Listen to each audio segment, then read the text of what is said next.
The Messerschmitt Bf 109 was more than just Germany's most iconic World War II fighter. It was the most produced fighter aircraft in history. Over 33,000 were built, transforming young Luftwaffe pilots into living legends or martyrs. Its speed, firepower, and revolutionary design gave Germany air dominance early in the war and led to some of the highest kill counts ever recorded by a single pilot. But the Bf 109 also carried a deadly secret, one that killed thousands of German pilots before they ever faced an enemy.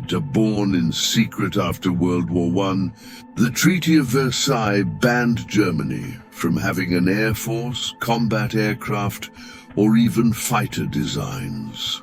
To the world, Germany's skies had been permanently clipped. In reality, the silence was just a mask. Behind closed doors, under the guise of civilian aviation, Germany was secretly preparing for the next war. By the early 1930s, Adolf Hitler had risen to power, and the mask came off. Germany's aviation industry exploded in plain sight, and at the center of it all was a brilliant Bavarian designer, Willy Messerschmitt. His creation, the Bf 109, would become one of the deadliest symbols of Nazi air power. The arrival of a legend fast, sleek and radically advanced for its time. The Bf 109 didn't just represent a leap in technology, it redefined air combat. The world first saw it in 1936, during the Berlin Olympics, when Germany used it to shatter the international speed record. The chilling twist? The record-breaking prototype used a British-built Rolls-Royce Kestrel engine. The message was clear. Germany wasn't just back, it was ahead.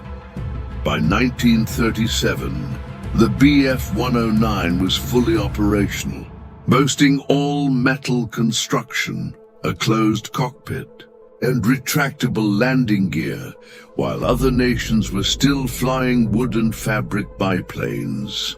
Its first real test came in the Spanish Civil War, where it dominated Soviet-built aircraft and earned its reputation as the spearhead of Germany's future air war.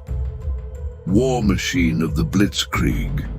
When Germany invaded Poland in 1939, the Bf 109 led the charge, carving through enemy air forces with ruthless efficiency. Initially armed with 2 synchronized machine guns, it soon received wing-mounted 20mm cannons capable of firing explosive shells, effectively turning the aircraft into a flying grenade launcher. With each campaign, the Bf 109 evolved, gaining stronger Daimler-Benz engines, heavier guns, and even a motor cannon that fired through the propeller hub. It became Germany's razor-sharp blade, cutting through Europe's skies. But with every improvement came a hidden cost, the fatal flaw. The Bf 109's most dangerous weakness wasn't in the air, it was on the ground. To make the aircraft as fast and aerodynamic as possible, Messerschmitt mounted the landing gear directly to the fuselage rather than the wings. This gave the plane a narrow wheelbase that made it extremely unstable during takeoff and landing. A small crosswind, a slight overcorrection, even a bump in the runway could flip the plane, killing the pilot before combat ever began. Training accidents were catastrophic. More than 10% of all Bf 109s were lost this way, and over 700 German pilots died in non-combat crashes. Even experienced aces feared the takeoff and landing as much as the enemy. Rookie pilots often had a 50-50 chance of surviving their first flight. Battle of Britain, the breaking point in 1940. The Bf-109 faced its greatest challenge, the Royal Air Force in the Battle of Britain. Designed as a short-range interceptor, it had just 15 minutes of fighting time over British territory before needing to turn back. Dogfights that lasted too long left many pilots stranded over the English Channel with empty fuel tanks. Forced to fly slow to protect bombers, Bf-109 pilots were easy prey for Spitfires and Hurricanes. By the end of the battle, over 600 Bf-109s had been lost, and the Luftwaffe's aura of invincibility was shattered. Africa, Russia and evolution.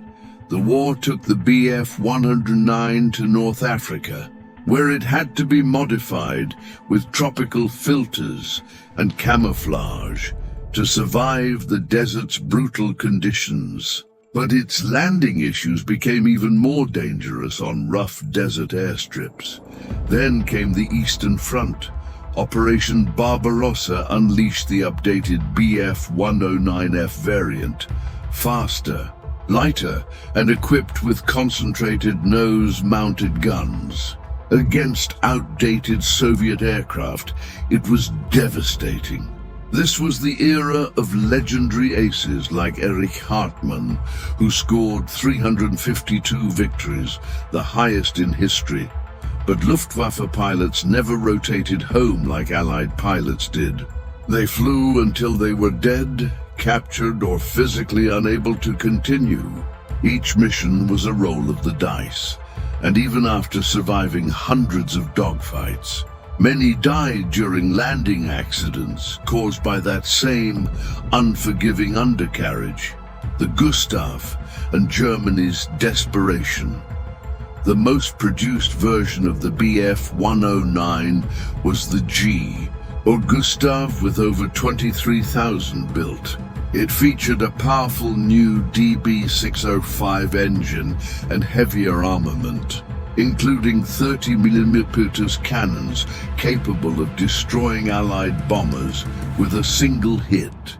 But the added armor and weapons made the aircraft heavier and less agile. Optional underwing gun pods slowed it further, making it vulnerable to fast Allied fighters like the P-51 Mustang. Pilots complained that these upgrades turned their once nimble aircraft into clumsy death traps. By 1944, Germany was running out of fuel, parts, and pilots. Training was slashed from 200 hours to under 50. Many young recruits went into combat without ever firing their guns in practice.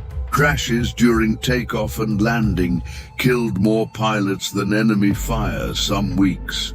The final days, as the Allies invaded France and pushed into Germany, the Luftwaffe was reduced to scattered groups of half-trained pilots flying aircraft with barely enough fuel for a single mission. Some Bf-109s were launched from roads and makeshift fields. Others never left the ground. The final variants, like the K4, were the fastest and most advanced yet. But by 1945, it no longer mattered. Germany's fuel was gone, its factories were rubble, and its pilots were dead or captured. Legacy of a killer, the Bf-109 fought until the bitter end. But it was no longer a symbol of power. It was a symbol of desperation. Thousands of them were destroyed on the ground or abandoned. Thousands of pilots died not because of enemy bullets, but because the aircraft demanded perfection from men who could no longer give it. In total, more than 1,700 German pilots died in training accidents alone. The Bf-109 killed more of its own than perhaps any other fighter in history, and yet it remains a legend, not because it was perfect, but because it represented the brutal truth of war. Even the most advanced machine cannot save a doomed system. The Bf 109 was both sword and shroud, a masterpiece of engineering that became a coffin for the men who flew it.